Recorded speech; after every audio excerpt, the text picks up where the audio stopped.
The flight here was interesting. So I was flying on Delta, and I booked through Expedia, and I went through one of their cheapest options. And one of the sucky things about the cheap options with Delta is that they don't let you do an online check-in in advance, really. You can give them some of your information, especially if you're part of their loyalty program, which might increase your likelihood for an upgrade. And that's the funny thing here is that normally, I figure I got the cheapest of the cheap tickets. So you get to the gate and I'm like, I might not even get a window seat. I might, be stuck between two people. Who knows? And with the new sort of TSA rules, you have to, for international flights flying to the United States, they recommend you show up at the airport 3 hours in advance.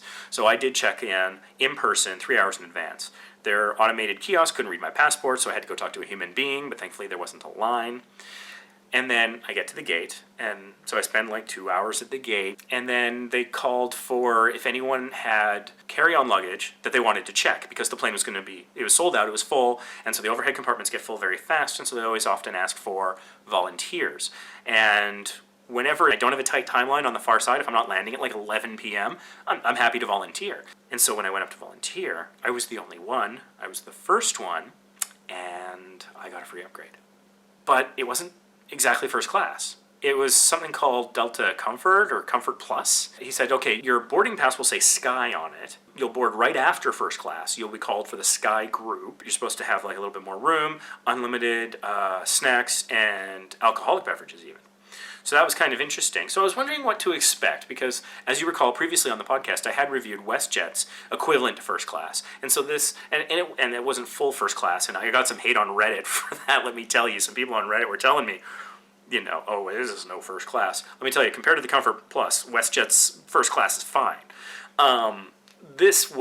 It did feel very different. So if you're in a situation where you're flying with Delta and you're thinking about paying extra for Comfort Plus, my advice is that not to bother. I don't think it's worth it. The seats might have been slightly more roomy, but not in a super noticeable way. It really didn't feel any different from when I'm flying with another airline and I check in online early and I get myself a window seat because I was in row 7. So I'm near the front of the plane. So that was about it. So let's break down the two other pieces. Unlimited snacks. Okay, they ran out of snacks pretty quickly. So the first time they come by asking for snacks, I had my choice. And so I took the cookies because the Delta cookies are tasty. If you're on Delta, get the cookies. They're good.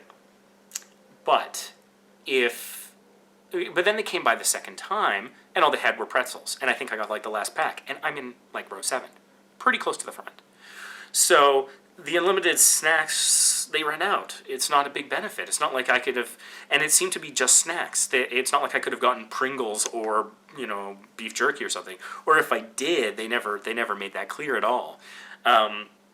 Because there was nothing in the seat pocket that indicated the perks of the seat for me. I think the row ahead of me had one, but my row, there weren't any, even though we were both Delta Comfort Plus.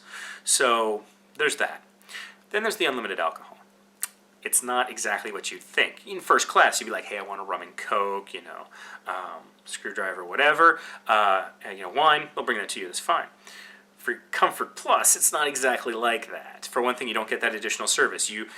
Any additional stuff you get is when everyone else is receiving their service as well. It's available during drink service. And so for the alcohol, they've got like one bottle of wine, and then they've got the little mini bar bottles. And so those you do get. For free.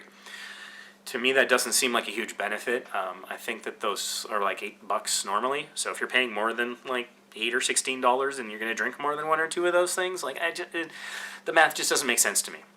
So I wouldn't pay more for it, but I suppose it was nice to have the upgrade. That having been said, we were delayed for little over an hour getting off the tarmac in Vancouver. And ironically, Sam, who preceded me on this trip, Sam is doing a back-to-back-to-back because we've never done that before and we want to find out what it's all about. I didn't have enough vacation time left, so Sam's doing that and I'm joining him on the third leg of his back-to-back-to-back. So he flew down like a week and a half ago and he was stuck on the tarmac for a good extra 45 minutes as well. And so he says that it's a theme with Delta. He says that he can't remember the last time he was on a Delta flight that left on time.